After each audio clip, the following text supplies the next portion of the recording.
Hi friends, welcome to part 2 of Profits and Gains of Business and Professions Saransh. So in this part I will further discuss this chapter revision. So without wasting much of the time, let's start. In the previous video I discussed the last topic, that was order of set off, in which we discussed in what order it will be set off, the uh, depreciation etc loss. So now we'll start with the next topic, that is expenditure on scientific research, that is section 35. Okay, so it says 100% of the following expenditure incurred by the SSE on scientific research related to business would be allowed. So 100% of these expenditure would be allowed. The first category is the revenue expenditure, and the second category is the capital expenditure, that is other than the cost of acquisition of the land. So on land we do not get the deduction. So if in case it is revenue expenditure, then payment of salary or purchase of material inputs for such scientific research during 3 years immediately preceding the year of commencement of the business would also be allowed in the year of commencement of the business. तो जो material payment of salary और purchase of material inputs for scientific research during the 3 immediately preceding the years of commencement of the business would also be allowed in the year of commencement of business. तो revenue expenditure वो allow होगा 100%, और कोई भी expenditure revenue nature में अगर किया गया है कमेंसमेंट के 3 साल पहले तक, तो वो भी on the year of commencement हमारा डिडक्टेबल होगा. Then comes the capital expenditure. Capital expenditure incurred during the 3 years immediately preceding the year of commencement of the business would also be allowed in the year of commencement of the business.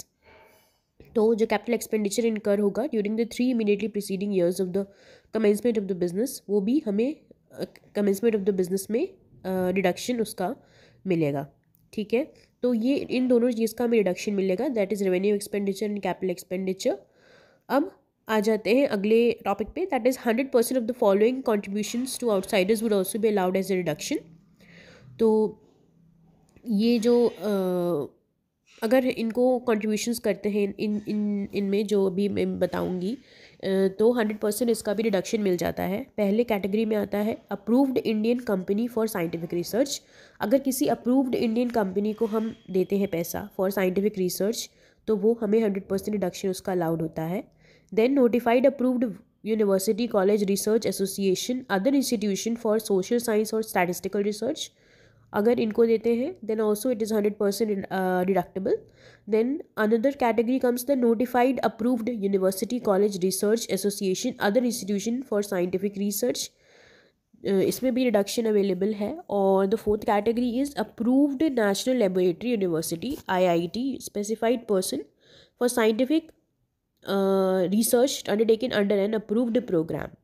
तो अगर इन चारों category में हम पैसा contribution होता है, तो उस कंट्रीब्यूशन का हमें 100% डिडक्शन मिलता है.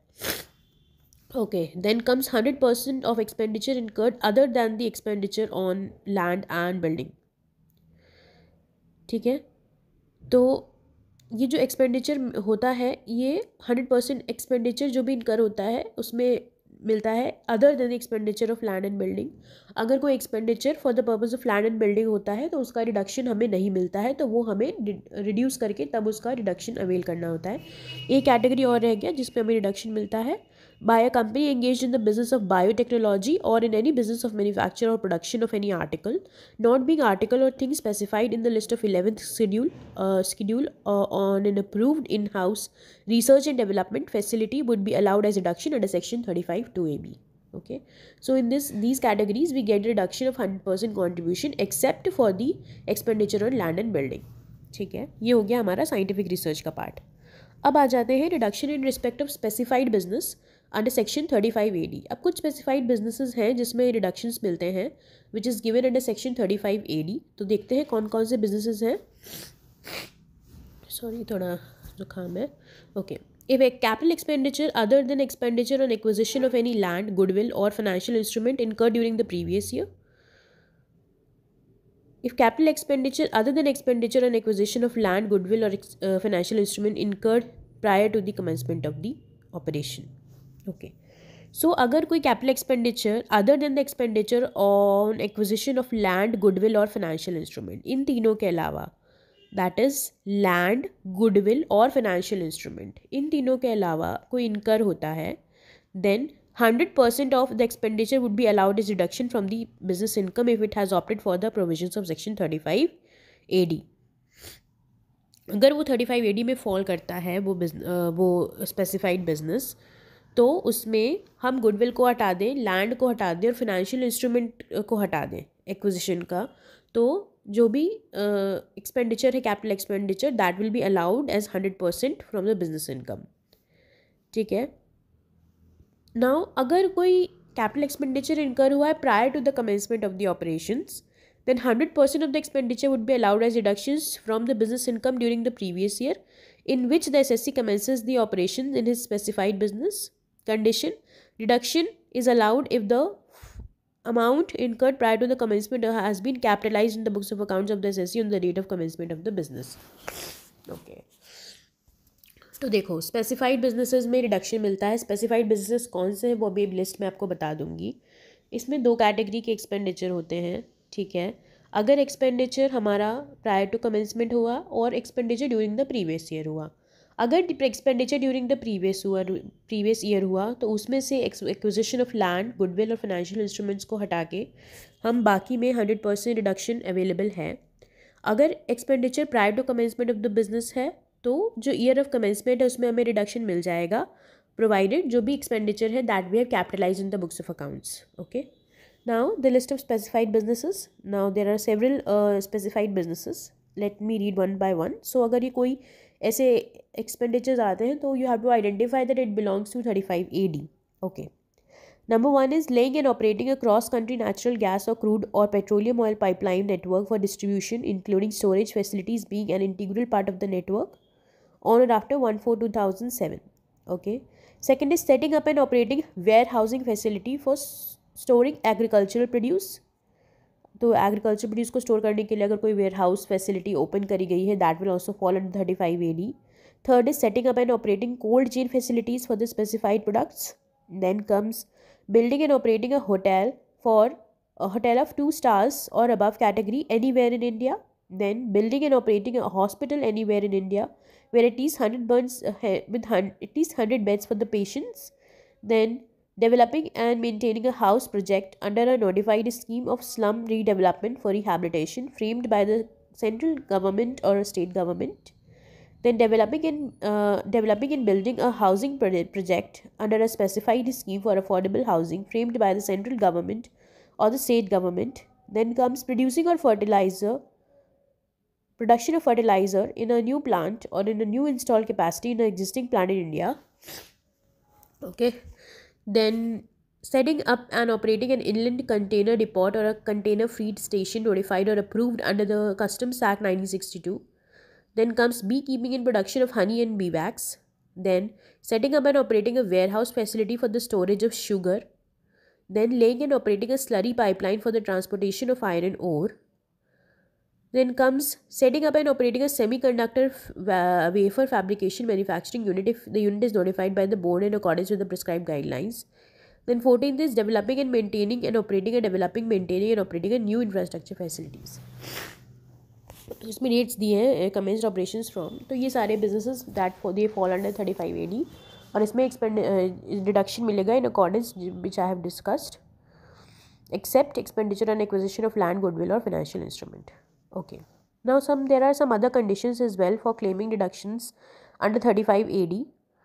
Payment exceeding 10,000 to be made through account pay check, account pay bank draft, use of ECS or other prescribed electronic modes to qualify as reduction under 35 AD.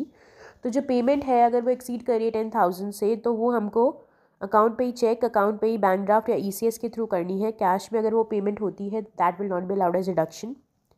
Second is no deduction under section 10A और chapter 6A is allowed in respect of any expenditure for which reduction is claimed in 35 AD. अगर कोई reduction हमने 35 AD में claim कर लिया है already तो उसका 10AA और 6A में रिडक्शन दोबारा नहीं मिलेगा. Okay. Then asset to be used only for specified businesses for 8 years.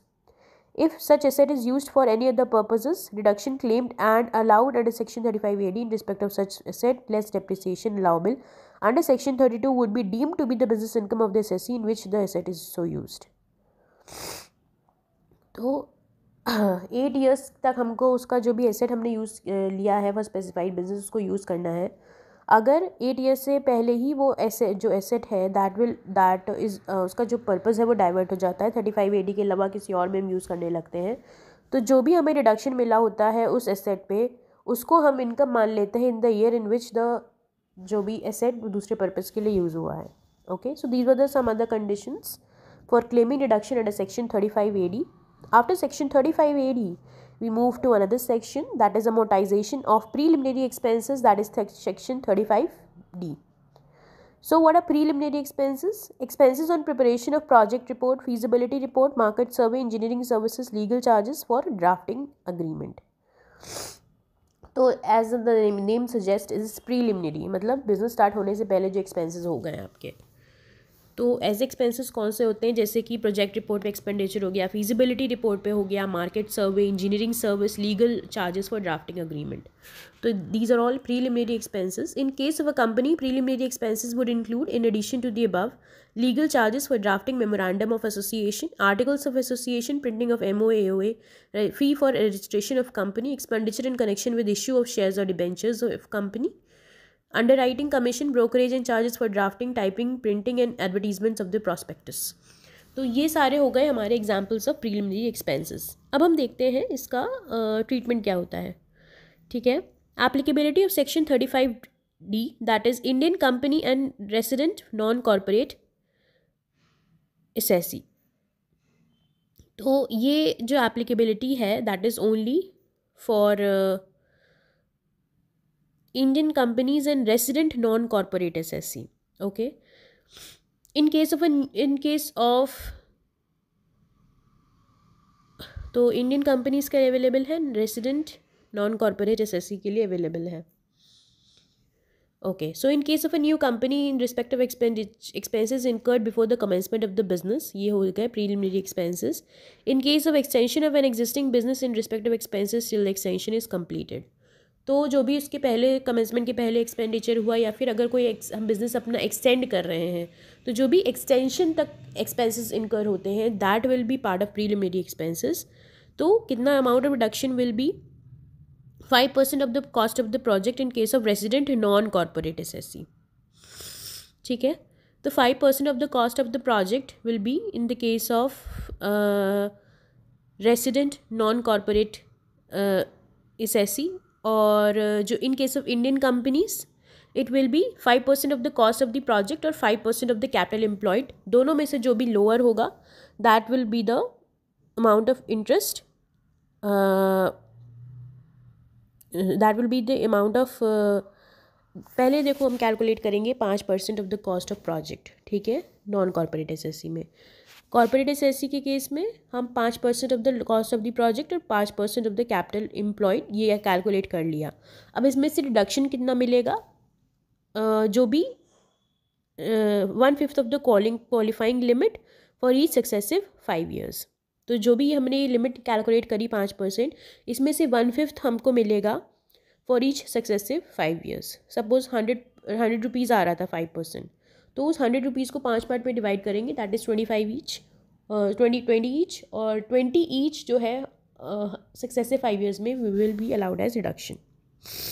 Okay. After this we come to the next topic, that is amortization of expense for amalgamation, demerger, section 35DD. Okay. So section 35DD allowed to an SSC being an Indian company incurs expenditure wholly and exclusively for the purpose of amalgamation or demerger. तो अगर कोई expenditure incur होता है by an Indian company for the purpose of wholly and exclusively for the purpose of amalgamation or demerger, तो उस case में 1/5 of such expenditure for 5 successive previous year, beginning with the previous year in which the amalgamation or demerger takes place. तो 1/5 of the expenditure वो हमें allowed as a reduction होगा, और वो 1/5 जिस ईयर में अमेलगमेशन या डिमर्जर होगा वहाँ से कंटिन्यू होके 5 सालों तक मिलेगा. No deduction will be allowed in respect of above expenditure under any other provisions of the act. और कोई प्रोविजंस ऑफ द एक्ट में और कोई एक्सपेंडिचर और कोई प्रकार का डिडक्शन भी there is no availability of any other deduction. ठीक है, ये हो गया अमेलगमेशन और डिमर्जर का 1/5 हमें मिलेगा. जैसे प्रीलिमिनरी एक्सपेंसेस में 1/5 मिलता था वैसे इसमें भी 1/5 मिलेगा. ठीक है. Next come amortisation of expenditure इनकर अंडर वॉलेंट्री रिटायरमेंट स्कीम. अब वॉलेंट्री रिटायरमेंट स्कीम में एक्सपेंडिचर इनकर होगा that will be under 35DDA. तो इसमें भी वही सिस्टम है आई गेस, क्योंकि अमोर्टाइजेशन ऑफ एक्सपेंडिचर है. तो allowed to an assessee who has incurred expenditure in any previous year in the form of payment to any employee in connection with his voluntary retirement in accordance with the scheme of the voluntary retirement equal to 1/5 of the amount paid for the previous year in which the balance in 4 equal installment in the 4 immediately succeeding previous year allowed as deduction. तो इसमें भी वही है, जितना amount हमने employ को दिया voluntary retirement के समय उसका 1/5 अमाउंट अमोटाइज होता है और 1/5 हर साल beginning from the previous year in which the payment is made वो हमें एज ए रिडक्शन अलाउड होता है. तो अभी तक हमने 3 चीज़ों में अमोटाइजेशन सीखा. एक तो हमने प्रीलिमिनरी एक्सपेंसेस के केस में, एक दूसरा अमेलगमेशन डिमर्जर का एक्सपेंडिचर उसके केस में, और तीसरा वॉलंटरी रिटायरमेंट का एक्सपेंडिचर इनकर हुआ उसके केस में. सो दैट कम्स टू हमारा section 35D, then comes 35DD and 35DDA. ओके. Now next is other deductions under section 36. तो other deduction under section 36 इसमें बहुत सारे एक्सपेंडिचर्स आते हैं तो हम उसको देख लेते हैं in short. First is premia paid for insurance of stock और स्टोर्स ऑफ बिजनेस और प्रोफेशन. इस पर रिडक्शन अलाउड होता है that is under section 36(1)(1). Then premia paid for by employ for insurance of health of the employ section 36(1)(1)(b). Bonus or commission provided not paid as profit or dividend section 36(1)(2). Interest on borrowed capital under section 36(1)(3) discussed in the ensuing pages, that we'll discuss later. Okay. Discount on zero coupon bonds on pro rata basis, that is 36(1)(3)(a). Contribution towards RPF approved superannuation fund and other fund subject to the limits, that is 36(1)(4) and 6. Contribution towards a pension scheme referred under section 80 CCD to the extent of 10% of the salary. Contribution towards welfare fund only if the amount is credited or on or before the due date under the relevant act. Bad debts written off section 36(1)(6). Provision for bad and doubtful debts in case of the specified bank section 36(1)(7)(a) discussed in the ensuing pages. 100% of the revenue expenditure, 1/5 of the capital expenditure for 5 years incurred by a company for the purpose of promoting family planning amongst its employees. 36(1)(9). Security transaction tax paid. 36(1)(15). Then commodities transaction tax CTT paid, that is 36(1)(16). And expenditure incurred by the cooperative society for the purchase of sugarcane at the price fixed by the government, that is section 36(1)(7). And market to market loss computed under ICDS section 36(1)(8). तो ये सारे deductions are allowed under section 36 on the face of it. बाकी we'll discuss जो इसमें भी requirement होगा discussion का. Okay, so interest on borrowing or acquisition of a new capital asset for business or profession, that is 36(1)(3) हमने discuss करेंगे. Okay, तो interest from the date of borrowing till the date on which the asset was put to use, includable in the actual cost of the asset to be capitalized. Interest for the period after such asset is put to use allowable as deduction at 36(1)(3). Okay. Now provision for bad and doubtful debts in case of specified bank, that is 36(1)(6)(a). तो provision for bad and doubtful debts का deduction in case of specified banks. Indian banks, non-scheduled banks, cooperative banks. Indian scheduled banks, non-scheduled banks and cooperative banks. Maximum 8.5% of the total income before deduction under section 36 and chapter 6A, plus maximum 10% of the aggregate average advances made by the rural branches. That is allowed as a reduction. Then foreign banks, public financial institutions, state financial corporations, state industrial investments corporation, non-cooperative financial bank. Minimum 5% of the total income before deduction under section 36(1) and chapter 6A. इसको आप देख सकते हो, but I don't think so इससे इतने questions आते हैं. Specified bank से आ जाए तो कोई बड़ी बात नहीं है. Now comes the residuary expenses, that is section 37. Revenue expenditure for the purpose of business or profession, provided it is not in the nature of expenditure described under section 30 to 36. It is not in the nature of capital expenditure. It is not a personal expenditure of the assessee. It is laid out and expended wholly and exclusively for the purpose of excuse me, business or profession. It is not incurred for any purpose which is an offense or which is prohibited by law. It is not an expenditure incurred by assessee on CSR activities referred in section 135 of the Companies Act 2013. Advertisement in any souvenir, brochure, tract, pamphlet, etc. published by the political party is not allowable. तो अगर residuary मतलब बचा कुचा, तो 36 के अलावा जो expenditure है वो रेसिड्यूरी सेक्शन में फॉल होते हैं. और अगर ये सारे क्राइटेरिया मीट करते हैं तो उसका हमें डिडक्शन मिल जाएगा. पहला कि वो कैपिटल एक्सपेंडिचर नहीं होना चाहिए. दूसरा, पर्सनल एक्सपेंडिचर नहीं होना चाहिए. तीसरा, बिजनेस पर्पस के लिए होना चाहिए होली एंड एक्सक्लूसिवली. चौथा, it should not be prohibited by law. And then it should not be incurred on the CSR activities which is referred to under section 31-35 of the Companies Act. Okay. अब आगे के जो topics हैं, inadmissible deductions, they are very important that I'll be covering in the next lecture, जिसमें we will be discussing section 40, जिसमें अलग अलग type के inadmissible deductions के बारे में बात हुई है. After that,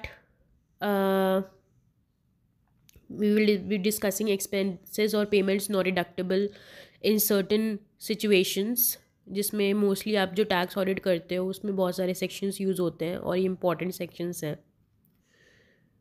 फिर presumptive income provisions we will discuss, जिस केस में हमारा प्रिजम्पटिव एक रेट दे दिया जाता है, उस बेसिस पे कैलकुलेट होता है और हमारा ये टॉपिक फिनिश हो जाएगा. So next lecture is very important. तो अभी के लिए we'll stop here. Thank you so much for watching the lecture and staying connected. In case of any doubts or you want me to take any other topic, you can just comment me, और कोई feedback हो या कुछ हो तो वो भी आप मुझे दे सकते हो. और इसके अलावा please subscribe to my channel grow करता है तो अच्छा लगता है. ओके, सो ठीक है, अगले में मिलते हैं. In that will be discussing inadmissible deductions. Thank you so much for watching. Okay, bye.